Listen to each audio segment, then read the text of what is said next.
They tried to kill you, not with knives or guns.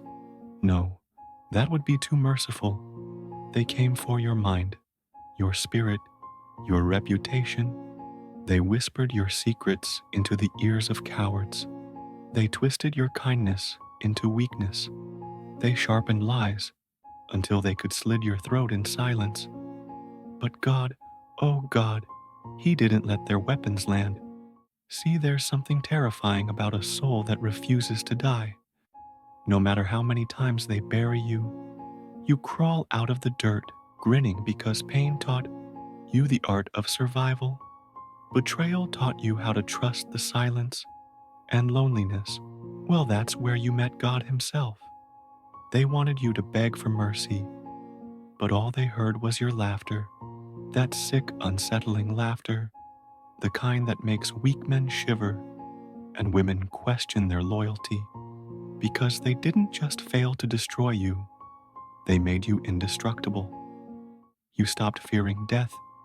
You stopped craving approval.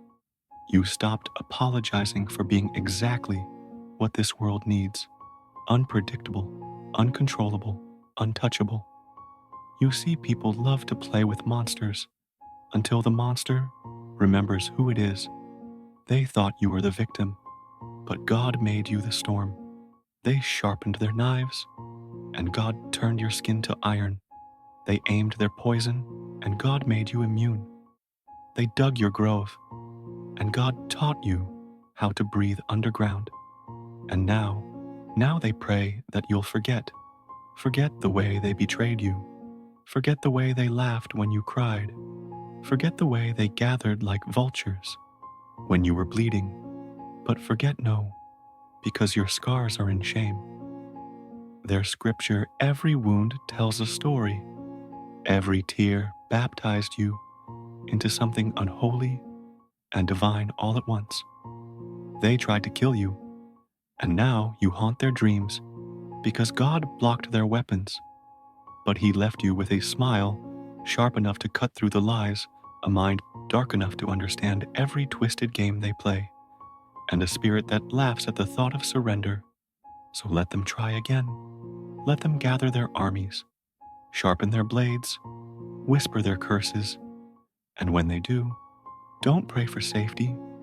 Pray for a front row seat to watch it all backfire, because God doesn't just protect His warriors, He turns them into nightmares. You see, survival is a funny thing. It doesn't just make you stronger, it makes you smarter. You stop trusting in smiles. You start hearing lies before they're even spoken. You learn that love can be camouflage, and loyalty is often just a mask worn by opportunists. They think you're paranoid, but you're not paranoid. You're prepared, because once you've been hunted, you never walk through the world the same way again. You count exits in every room. You taste poison in every drink. You hear the cracks in every handshake, and they wonder why you smile, like you've already seen how this story ends, because you have. They wanted to kill you, but they only taught you how to kill illusions. The illusion that anyone can be trusted. The illusion that kindness will be returned. Illusion that anyone out there actually wants to see you win. God didn't just block their weapons, He sharpened yours. Your silence became a blade. Your patience became a trap. Your forgiveness became a leash. And you're holding it, waiting to see who chokes first. They thought they broke you, but what they don't understand is you can't break someone who's already danced with death and laughed in its face. You've walked through hell barefoot and came back with fire in your veins. And now you're the one they fear, because you don't need revenge. No, the real power is letting them live long enough to see you thrive, letting them choke on the success they swore you'd never taste, letting them watch as God prepares a table for you right in front of their starving souls. You don't even have to touch them, because what kills people like them isn't violence. That's irrelevance. They tried to kill you, but God blocked their weapons and handed you a crown made of every stone they threw. And now you wear it, not to impress, but to remind them every time they underestimated you, they were building your throne every time they betrayed you. They were writing your legend every time they laughed. They were rehearsing your victory speech. And here's the best part. You didn't even have to lift a finger. God handled the fight. You just had to survive long enough to watch the storm clear. But they have to live with the fact they built the monster they fear today. They wanted to kill you, but now you haunt them and their quiet moments and their darkest nights, in their dreams and in their mirrors. They see your reflection in every lie they told, in every trap they set, because no matter how far they run, they will always know God blocked their weapons and handed you a sharper one. You see, survival turns you into something they can't explain. You stop craving love because you learned how to feed yourself with silence. You stop fearing enemies because you learned the sharpest knives are held by friends. And you stop chasing peace because you learned peace is a luxury for the untested. They think you're bitter. They think you're cold. They call you heartless because you don't flinch anymore. But they don't understand. Once you've survived betrayal, fear becomes boring. You could smell their schemes before they even spoke your name. You watched their hands shake while they held the knives. You heard their voices crack when they whispered your downfall. And yet you stayed quiet. You let them think you were blind. You let them believe you were weak, because the most dangerous creature is the one that doesn't need to roar to prove it's a beast. They tried to kill you. They tried to rewrite your story. They tried to bury your name and scandal and silence. But here you are, still breathing, still rising, still smiling, that smile that makes their skin crawl, because they know deep down you remember everything, every whisper, every betrayal, every fake smile, every knife to the back. You wear your scars like armor, and they hate it because nothing terrifies a coward more than and a survivor with nothing left to lose. You see, God didn't just block their weapons.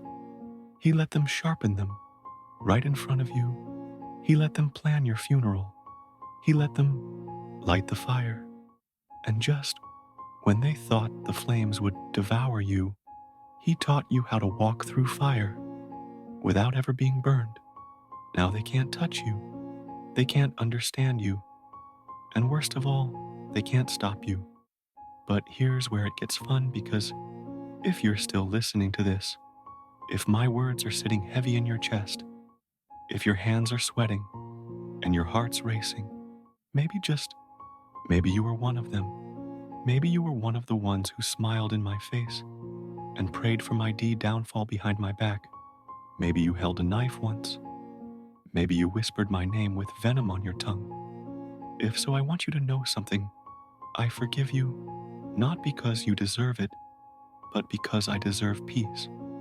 But forgiveness doesn't erase memory, and memory is the ghost that will want you forever. Because now you know, every time you see me smile, you'll wonder, did I forget? Or am I just waiting asleep tight? Because God may have blocked your weapons, but He sharpened my mind. And here's the truth. They'll never admit it wasn't your strength that scared them. It was your silence. Because silence is dangerous. Silence watches. Silence remembers.